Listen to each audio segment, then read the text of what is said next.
faz. E é por isso que nessa noite eu quero propor o seguinte tema: como lidar com as tragédias. Você está aí, querido? E através desse livro e desse texto, eu quero ler com você sobre como lidar com as tragédias que talvez estejam acontecendo e talvez possam vir a acontecer. Davi derrota os amalequitas. Quando Davi e seus soldados chegaram a Ziclag no terceiro dia, os amalequitas tinham atacado Negueb e incendiado a cidade de Ziclag. Levaram como prisioneiros todos os que lá estavam, as mulheres, os jovens e os idosos. A ninguém mataram, mas os levaram consigo quando prosseguiram seu caminho. Ao chegarem a Ziclag, Davi e seus soldados encontraram a cidade destruída pelo fogo e viram que suas mulheres, seus filhos e suas filhas tinham sido levados como prisioneiros. Então Davi e seus soldados choraram em alta voz, até não terem mais forças. As duas mulheres de Davi também tinham sido levadas, Ainoã de Jezreel e Abigail de Carmelo, a que fora a mulher de Nabal. Davi ficou profundamente angustiado, pois os homens falavam em apedrejá-lo. Todos estavam amargurados por causa de seus filhos e de suas filhas. Davi, porém, fortaleceu-se no Senhor, o seu Deus. Queridos, mantenha sua Bíblia aberta, porque nós vamos voltar para o texto, vamos ler mais alguns versículos. Davi é um dos homens mais conhecidos da Bíblia. Você pode ter pouco contato com a Bíblia, mas você já sabe que um homem um dia matou um gigante chamado Golias. Esse homem era Davi. Ele era um homem que também cometeu muitos erros na vida. Ele adulterou, em consequência de seu adultério, ele acabou proporcionando a morte do marido daquela pessoa que ele tinha adulterado. Davi também teve muitas vitórias, foi um cara muito relevante, uma pessoa que realmente fez a diferença. Ele viveu altos e baixos em sua vida, mas eu tenho certeza que quando nós lembramos de Davi, nós lembramos de uma expressão que é uma realidade sobre a vida dele. Davi foi um homem segundo o coração de Deus. E quando eu coloco um pano de fundo nesse texto que nós acabamos de ler, o que acontece era que o rei de Israel era Saul. Deus tinha levantado Saul como rei, mas durante esse período, Deus também tinha levado o profeta Samuel para ir até a casa do pai de Davi e ungí-lo como rei. E no futuro ele tomaria o seu trono, ele herdaria o seu trono e seguiria. Mas Saul ainda era o rei. Só que Davi tinha algo tão forte de Deus na vida dele, que ele já mostrava muita relevância. As pessoas já o admiravam. Ele voltava da batalha junto com Saul e o exército, e as pessoas cantavam assim: Saul matou milhares, Davi matou dezenas de milhares. E aquilo começou a invadir o coração de Saul de uma maneira muito ruim. E ele começou a despertar uma inveja muito grande, e tão grande, que ele desejou matar Davi. Eu vou ficar junto com vocês aqui. Eu posso ficar junto com vocês? E aí o rei, conhecendo a fama de Davi, ele falou: pô, esse cara aí é o cara. Se ele quer ficar com a gente, é claro que eu vou permitir. Só que alguns príncipes filisteus, quando viram aquilo acontecendo, chegaram para o rei e disseram assim: ô rei, Davi é o cara sim, mas imagina se ele muda de lado no meio da batalha e destrói a gente. Não vamos levar esse cara com a gente não. Isso aí pode arrebentar a gente nesse combate. E aí o rei foi convencido e ele falou: Davi, é o seguinte, você não vai com a gente não, você vai lá para a cidade de Ziclag e você vai ficar lá onde está a sua família. Como a gente já liberou essa cidade para você, você pode ficar lá com a sua família e com seus filhos. E Davi vai para lá. E quando Davi chega, e ele vai chegando de longe, ele começa a ver uma fumaça preta naquela cidade. Ele começa a ouvir uns gritos naquela cidade.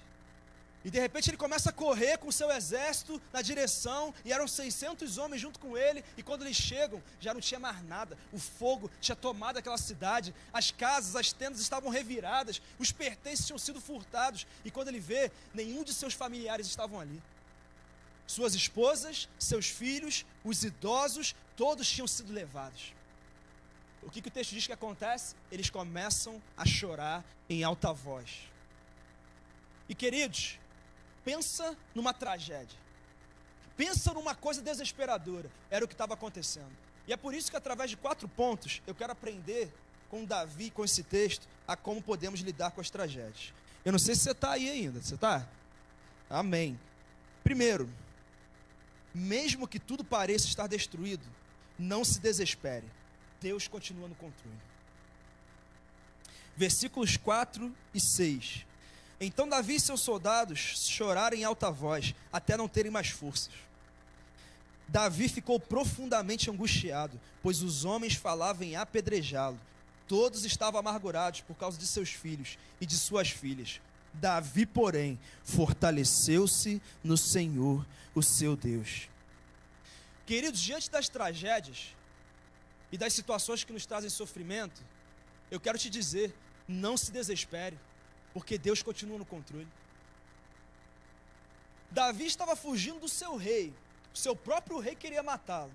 Ele chega diante dos filisteus, os filisteus falam, não tem lugar para você aqui não. Davi estava sendo rejeitado, então ele começa a voltar para a sua cidade. E quando ele volta para a sua cidade, o que ele esperava encontrar era um abraço da sua esposa, era brincar com seus filhos, mas o que ele encontra é destruição, tragédia, incêndio, todos os seus bens roubados. Queridos, pensa numa tragédia. E o texto vai dizer que na hora que ele e seus 600 soldados viram aquilo, eles se jogaram no chão e começaram a chorar, e o texto diz que eles choraram até não ter mais força. Isso já aconteceu com você?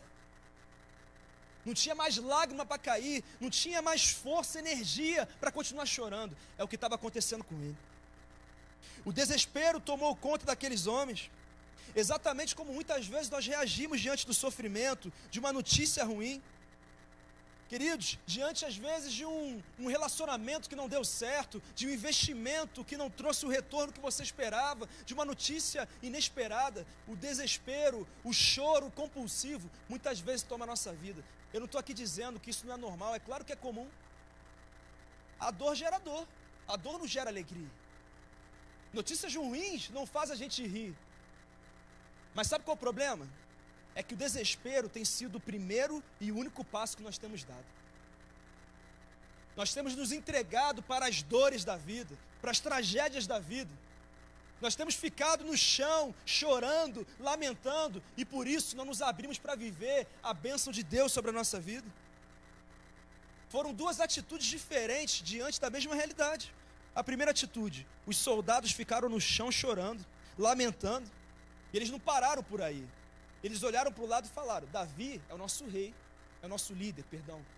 Foi ele que nos levou até lá, a culpa é dele. E eles começaram a pegar pedras para apedrejar Davi. O único que poderia ser o canal da transformação e da restauração deles. Deixa eu te falar, a gente não faz a mesma coisa? Quando vem uma tragédia, uma notícia ruim, muitas vezes, sabe quem que a gente quer apedrejar, amaldiçoar? Deus. A gente se revolta contra ele. A gente fala que ele não se importa com a gente. A gente fala que ele não tem poder para mudar a nossa realidade. A gente começa a desanimar, não vai mais para a igreja, não vai mais para a célula. Não está valendo a pena seguir a Deus, porque essa tragédia, esse sofrimento veio sobre a minha vida. É ou não é assim muitas vezes? E aqueles homens não queriam se levantar. Só que teve uma segunda atitude diante daquela adversidade. O texto vai dizer que Davi se entregou naquele momento ao choro. Mas o versículo 6 vai dizer que Davi, porém, fortaleceu-se no Senhor, o seu Deus. A primeira coisa que eu quero te dizer nessa noite, querido, é que está na hora de você se levantar do chão. E Deus te trouxe aqui para você virar essa página, para você passar dessa fase e você viver um novo tempo. Mas para isso, a atitude que você vai ter que ter é a atitude de Davi. Você vai precisar se fortalecer no Senhor. Mas o que é se fortalecer no Senhor? Davi se fortaleceu no relacionamento que ele tinha com Deus. Ele se fortaleceu no relacionamento que ele tinha com essa palavra. Ele se fortaleceu no relacionamento que ele tinha com o povo de Deus, com aqueles que buscavam a mesma direção. E a minha pergunta é, quando a notícia ruim vier, ou talvez ela já tenha aparecido, quando a tragédia chegar, será que você pode confiar no relacionamento que você tem com Deus hoje para lidar da maneira certa? Será que você está perto dele o suficiente para que o desespero seja um choro, sim, porque dói, mas que depois você se levante, se fortaleça e busque um novo tempo? Será que, de acordo com o quanto você conhece essa palavra, que tem direção, que tem sabedoria, que tem novos caminhos, se você se basear nisso, quando a luta vier, você vai saber como lidar? Davi sabia. A minha pergunta também é, com quem você está conectado, para que possa reagir do jeito certo? Até as conexões de Davi eram ruins, porque aqueles homens queriam apedrejá-lo, aqueles homens não buscaram o Senhor. Chegou uma hora que era só Davi e Deus, e às vezes tem hora que é só eu e Deus, é só você e Deus, mas se depender da tua relação com Ele, será que isso vai poder acontecer? Será que Deus vai poder te dar livramento? Será que Deus vai poder te encher? Será que Deus vai poder te dar direção? Ah, queridos, eu imagino que Davi, naquele momento, ele começou a cantar o salmo que ele mesmo escreveu, o salmo de número 46. Eu imagino que no meio daquela dor e daquele choro, ele começou a dizer: Deus é o nosso refúgio e a nossa fortaleza, socorro sempre presente na adversidade. Por isso não temeremos, embora a terra trema e os montes afundem no coração do mar, embora estrondem as suas águas turbulentas e os montes sejam sacudidos pela sua fúria. Há um rio cujas águas alegram a cidade de Deus, o santo lugar onde habita o Altíssimo. Deus nela está, não será abalada. Deus vem em meu auxílio desde o romper da manhã. Meu Deus. E ele começou a se fortalecer no Senhor.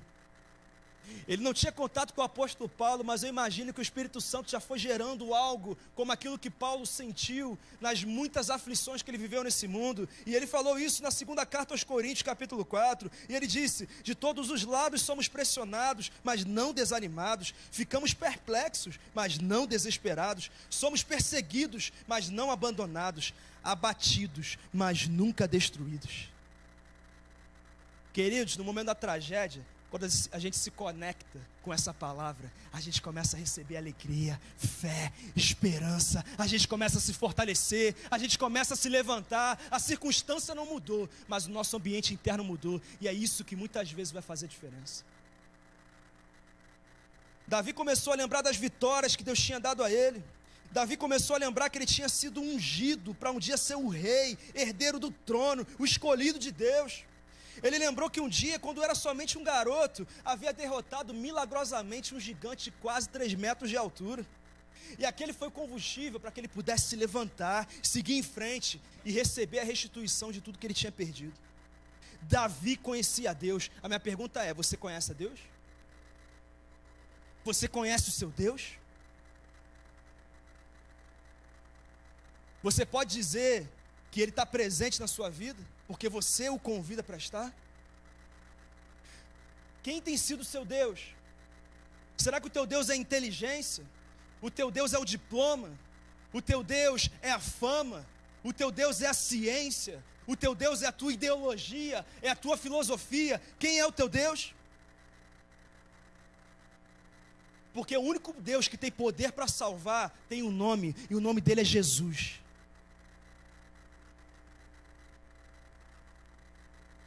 Quantas vezes Deus já deu demonstrações da graça e da bênção dele sobre a sua vida no passado? Se ele fez isso no passado, por que ele não vai fazer agora? Por que ele não vai ouvir o teu clamor agora? Será que Deus não é o mesmo ontem, hoje e será eternamente? Não, querido, Ele é. E o mesmo Deus que te livrou, que te fortaleceu, que te ensinou, é o Deus que hoje está presente aqui e está te dizendo: fortaleça-se em mim. Fortaleça-se em mim. Viva o meu plano, busque a minha presença. A psicóloga Érica Palotino, ela falou algumas realidades sobre esses desastres, essas tragédias. E ela disse assim: tragédias que envolvem acidentes ou emergências, como o de Brumadinho ou do Ninho do Urubu, têm particularidades. Junto com a dor e o pesar, existe um sentimento de injustiça, raiva e impotência. Perdas repentinas retiram as chances de despedidas, de possíveis reparações, de ajustes de pendências da vida.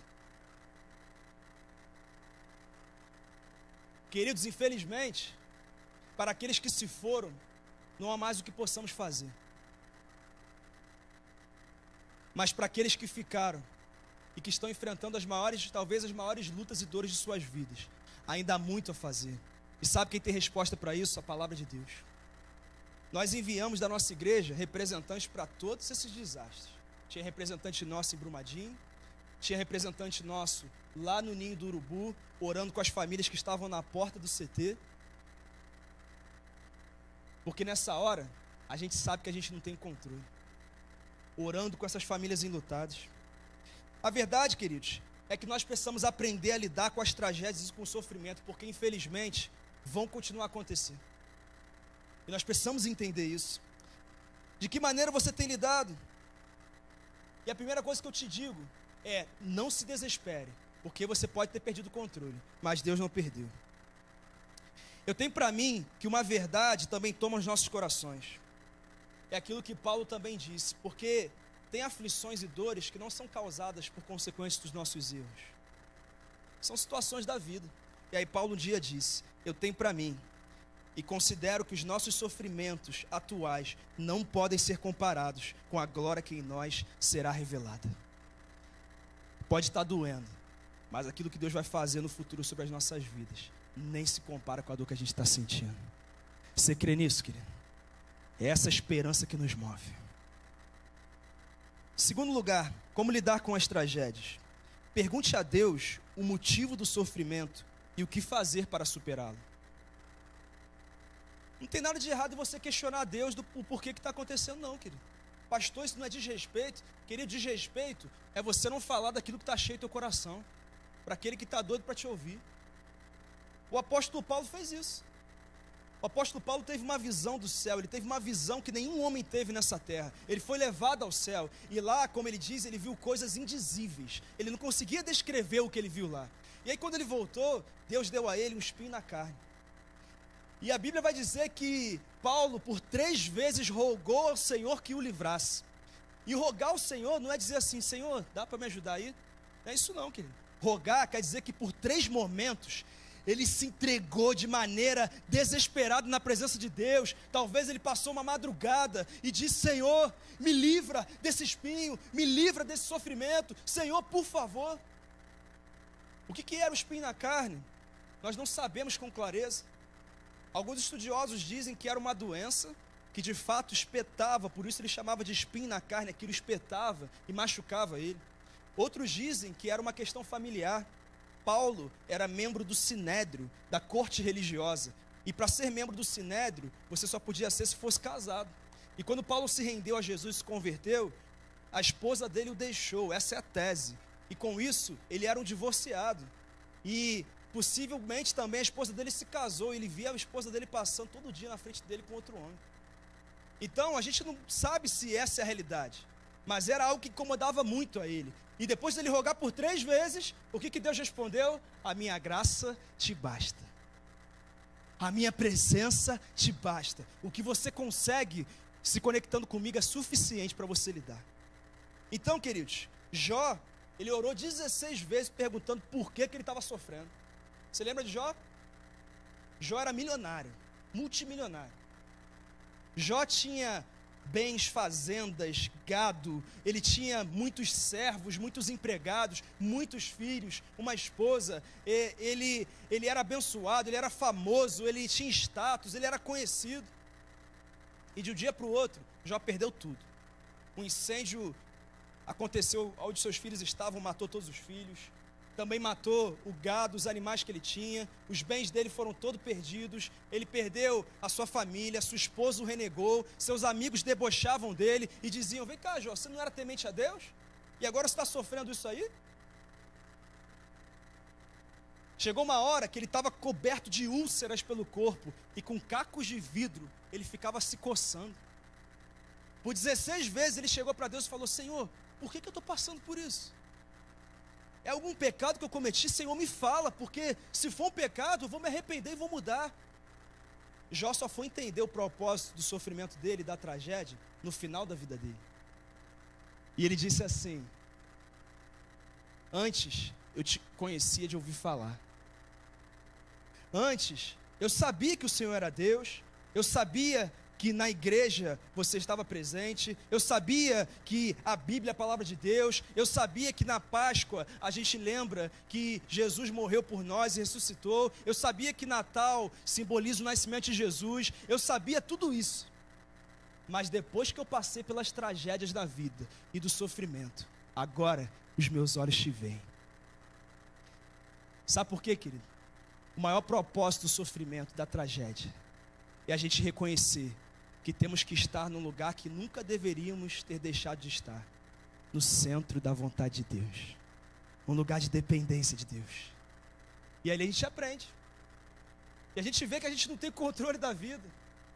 A gente pode ser famoso, rico, inteligente, mas chegou uma hora que isso não é suficiente. Olha o que C.S. Lewis uma vez disse: Deus sussurra em nossos ouvidos em meio a momentos de prazer, mas Ele grita nos momentos de dor e sofrimento. Por se fortalecer o Senhor, Davi começa a entender o que está acontecendo. Então ele chega para Abiatar, filho de Aimeleque, e fala assim: vem cá, pega o colete sacerdotal. E quando ele pega esse colete, ele se dirige a Deus e pergunta: Senhor, o que está acontecendo? É para eu ir perseguir esses caras? Senhor, a minha cidade foi destruída, os meus bens foram levados, Senhor, está pegando fogo em tudo, as minhas esposas foram levadas, os meus filhos foram levados, todo mundo foi levado. Senhor, eu não sei se eles estão vivos ainda, eu não sei se estão estuprando a minha esposa, se estão se aproveitando do meu filho, eu não sei o que está acontecendo. Pai, o que eu tenho que fazer? Ele estava clamando a Deus, talvez aquilo que você diga: Senhor, o meu marido disse hoje que vai dar entrada no divórcio. Senhor, ele me deixou sozinha com os meus filhos. Pai, a minha empresa está um caos. Senhor, meu patrão disse que não tem jeito, vai ter que me mandar embora. Pai, o médico falou que o câncer está avançado e não tem jeito. Eu vou tentar a químio, eu vou tentar de alguma maneira, mas não tem jeito. Ele está dizendo isso, o que eu faço, Senhor? E quando ele começa a perguntar o que ele tinha que fazer diante daquele sofrimento, Deus dá uma resposta para isso. E sabe qual é a resposta que ele dá para Davi, e que também ele está dando para você hoje? Ele diz assim: é certo que você vai superar isso.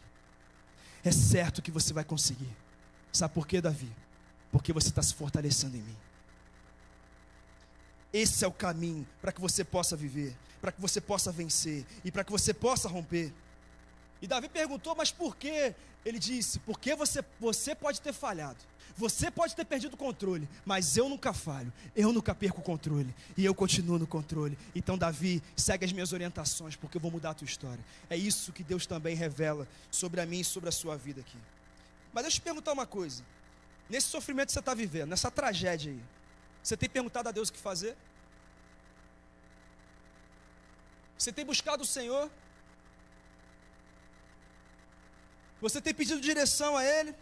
Ou você tem enfrentado todo esse desafio sozinho, com seus contatos, com a força do seu braço?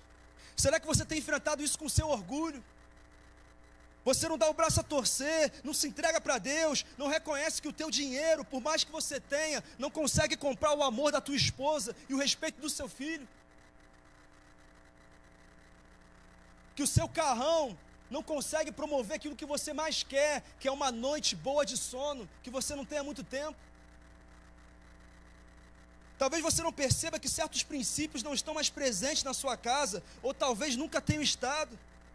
Você discute com a sua esposa, e ela chega e fala: vamos parar com isso, porque eu não quero que o meu filho veja isso. É o seu filho, né? No início era o filho de vocês, agora na hora da crise é o seu filho. Você compra o que você quer, do jeito que você quer, no tempo que você quer, mas a tua esposa tem que pedir permissão, porque se ela comprar algo que você não autorizou, o caos acontece na sua casa. Como é que tem sido a realidade? Será que você tem clamado a Deus ajuda? Sabe o que também é interessante? O que é que Davi estava fazendo junto do exército do inimigo? O que ele estava fazendo na cidade do inimigo? Por que ele não estava em casa cuidando da família dele?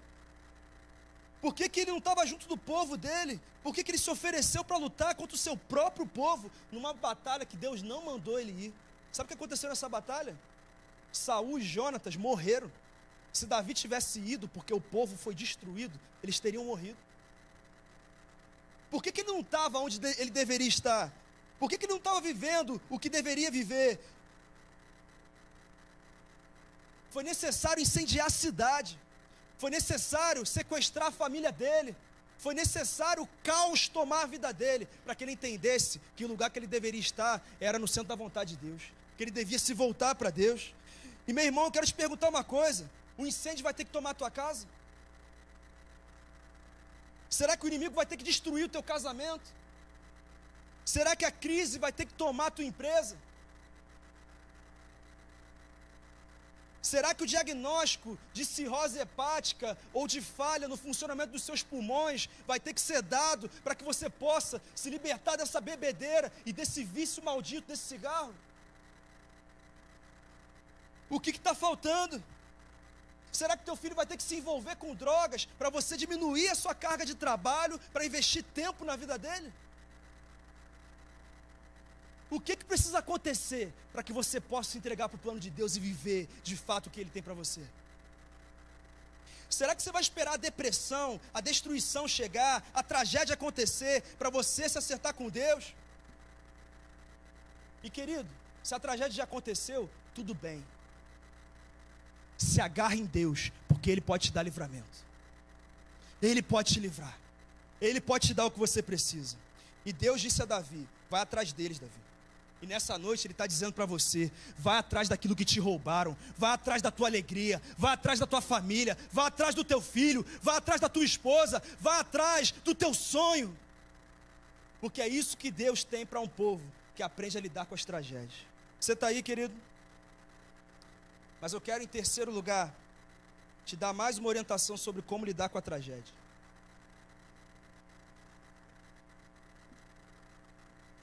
Quando você clama a Deus, Ele coloca no seu caminho as pessoas, as circunstâncias e as oportunidades certas para te fazer superar a tragédia. Vamos ler os versículos de 9 a 17, por favor. Davi e os seus 600 homens que estavam com ele foram ao ribeiro de Besor, onde ficaram alguns. Pois 200 deles estavam exaustos, demais para atravessar o ribeiro. Todavia, Davi e 400 homens continuaram a perseguição. Encontraram um egípcio no campo e o trouxeram a Davi. Deram-lhe água e comida, um pedaço de bolo de figos prensados e 2 bolos de uvas passas. Ele comeu e recobrou as forças, pois tinha ficado 3 dias e 3 noites sem comer e sem beber. Davi lhe perguntou: a quem você pertence e de onde vem? Ele respondeu: sou um jovem egípcio, servo de um amalequita. Meu senhor me abandonou quando fiquei doente há 3 dias. Nós atacamos o Neguebe dos Queretitas, o território que pertence a Judá, e o Neguebe de Calebe. Incendiamos a cidade de Ziclag. Davi lhe perguntou: você pode levar-me até esse bando de invasores? Ele respondeu: jura diante de Deus que não me matarás, nem me entregarás nas mãos do meu senhor, e eu te levarei até eles. Quando ele levou Davi até lá, os amalequitas estavam espalhados pela região, comendo, bebendo e festejando os muitos bens que haviam tomado da terra dos filisteus e de Judá. Davi os atacou no dia seguinte, desde o amanhecer até a tarde, e nenhum deles escapou, com exceção de 400 jovens que montaram em camelos e fugiram. Queridos, Davi clamou a Deus e Deus respondeu. E ele disse: vai atrás deles, porque eu vou restituir a tua vida, a tua família, a tua alegria. Só que Deus não deu uma direção clara. Ele não disse: ó, sai daqui e vai para o norte, sai daqui e vai para o sul. Ele só disse: ó, vai atrás deles. E Davi, por fé, porque a vida com Deus é por fé, e como Lucas bem disse, sem fé é impossível agradar a Deus, ele seguiu. E quando ele manifestou a fé dele com ações concretas, dando um passo de fé e indo à frente, eles encontraram um jovem egípcio no caminho. E ele estava meio machucado, meio doente, meio debilitado. E aí eles perguntaram para ele: vem cá, quem é você? Você está vindo de onde? E ele fala: ó, eu sou servo de uma amalequita. Fui eu que destruí a tua cidade junto com eles. Mas eu fiquei doente, eles me largaram aqui. E aí, eles deram lá uma comidinha para ele, um bolo de figos prensados, de uvas passas, um negócio delicioso. Aí fica mais fácil pedir alguma coisa, aí depois que você está alimentado, né? E eles perguntam para ele assim: vem cá, você consegue levar a gente aonde eles estão? Vem cá, cara, a minha família está lá, os meus bens estão lá, Você pode me levar lá? E ele falou, olha, se você não me matar, nem me entregar nas mãos do meu Senhor, eu levo vocês lá. Eles falaram, tudo bem, vamos embora. E eles foram. Chegaram lá e viram os amalequitas no seu acampamento, rindo, festejando, celebrando a vitória deles. Os amalequitas são os inimigos da nossa família, são os inimigos da nossa alegria, são os inimigos da nossa paz. Todo dia o diabo, ele celebra e faz festa quando um divórcio acontece. Todo dia ele faz festa quando um filho cai nas drogas. Só que eu quero dizer que sobre a tua vida nessa noite, a festa dele acabou. A festa dele acabou. Porque a gente vai atrás daquilo que é nosso. E Deus será conosco. E Ele vai restituir. Porque Deus é poderoso. Infinitamente mais além daquilo que pedimos ou pensamos. E é esse Deus que está aqui e quer tomar conta da tua vida e da tua história. Mas quem que era esse jovem egípcio? Sabe quem pode ser esse jovem egípcio na sua vida? Pode ser essa pessoa que te convidou para vir no culto hoje. Sabe quem pode ser esse jovem egípcio? Pode ser a sua célula. Você não vai ter um tempo, mas eles estão mandando mensagem, ligando com saudade. Sabe por quê? Porque eles querem como família que você viva o melhor de Deus. O jovem egípcio pode ser o teu discipulador, que tem semanas, talvez meses que você não procure ele. E ele está pronto para ser um canal, um profeta, a mão de Deus sobre a tua vida. O jovem egípcio pode ser esse culto aqui, que talvez você tenha entrado pela primeira vez, ou talvez já tenha vindo algumas vezes. O jovem egípcio pode ser essa igreja, que não é perfeita, mas Deus está presente aqui, e através dessa igreja Ele pode mudar a tua história. Por que você não vai com o jovem egípcio em direção à restituição dos seus sonhos e dos planos de Deus para a sua vida?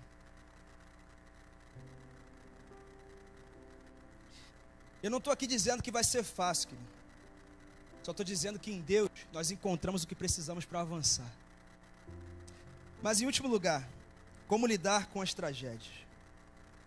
Entendendo que quando você supera suas tragédias, suas dores e lutas, todos que te cercam são abençoados. Versículos de 17 a 24. Davi os atacou no dia seguinte, desde o amanhecer até a tarde, e nenhum deles escapou, com exceção de 400 jovens que montaram em camelos e fugiram. Davi recuperou tudo que os amalequitas tinham levado, incluindo suas 2 mulheres. Nada faltou, nem jovens, nem velhos, nem filhos, nem filhas, nem bens, nem qualquer outra coisa que fora levada. Não está aqui, mas acho que até a sogra ele trouxe de volta. Não sei se você ficou muito feliz não, mas Davi recuperou tudo. Versículo 20. E tomou também os rebanhos dos amalequitas, e seus soldados os conduziram à frente dos outros animais, dizendo: estes são os despojos de Davi. Então Davi foi até os 200 homens que estavam exaustos demais para segui-lo, e tinham ficado no ribeiro de Besor. Eles saíram para receber Davi e os que estavam com ele. Ao se aproximar com seus soldados, Davi os saudou. Mas todos os elementos maus e vadios que tinham ido com Davi disseram: uma vez que não saíram conosco, não repartiremos com eles os bens que recuperamos. No entanto, cada um poderá pegar sua mulher e seus filhos e partir. Mas Davi respondeu: não, meus irmãos, não façam isso com o que o Senhor nos deu. Ele nos protegeu, entregou em nossas mãos os bandidos que vieram contra nós. Quem concordará com o que vocês estão dizendo? A parte de quem ficou com a bagagem será a mesma de quem foi à batalha, e todos receberão partes iguais. Queridos, ao invés de passar a vida lamentando, revoltado, angustiado, Davi se levantou do seu choro, se fortaleceu no Senhor, seguiu cada orientação, então viu que nem imaginava acontecer. O texto que ele diz que ele não recuperou somente sua família e seus bens, diz que até os bens dos amalequitas foram tomados como posse para Davi e seu povo. Sabe o que nós aprendemos com isso, querido?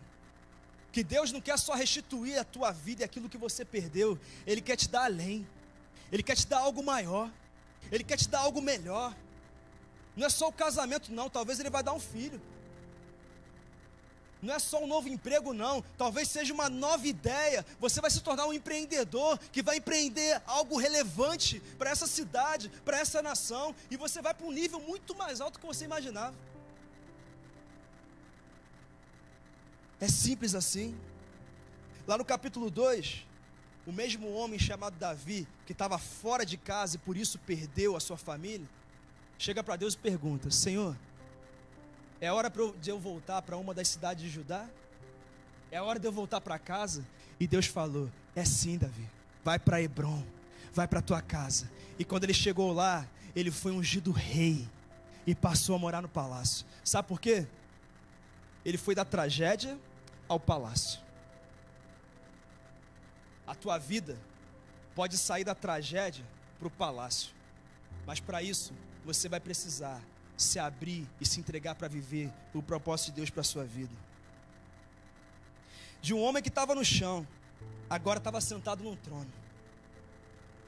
No palácio também tinha desafio, também tinha sofrimento, mas sabe que apesar de Davi estar sentado no trono, sabe que também quem estava sentado?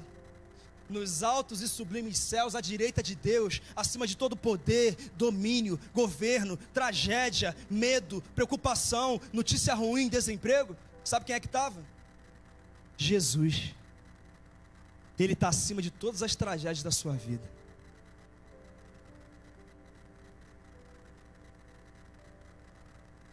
Pastor, e o que dizer para essas famílias que tanto sofreram? A saudade fica, a dor fica, mas se eles decidirem viver o plano de Deus, essa tragédia não vai paralisá-los.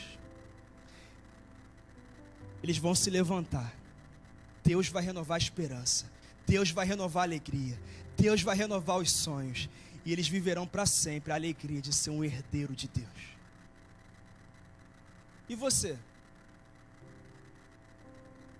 Como é que está a tua vida com Deus? Como é que está o teu relacionamento com Deus? Será que não é hora de você entregar sem reservas a tua vida para Ele, não? Será que não está na hora de você romper com as resistências, romper com as incertezas, parar de colocar empecilhos e dizer: Jesus, eu quero viver contigo. Jesus, eu te quero como Senhor e Salvador da minha vida. Jesus, eu quero que a tua presença, a tua palavra conduza a minha vida. Eu sei que os desafios virão, mas contigo eu vou vencê-los. Por que nessa noite você não decide começar uma nova vida com Jesus como Senhor e Salvador da sua vida?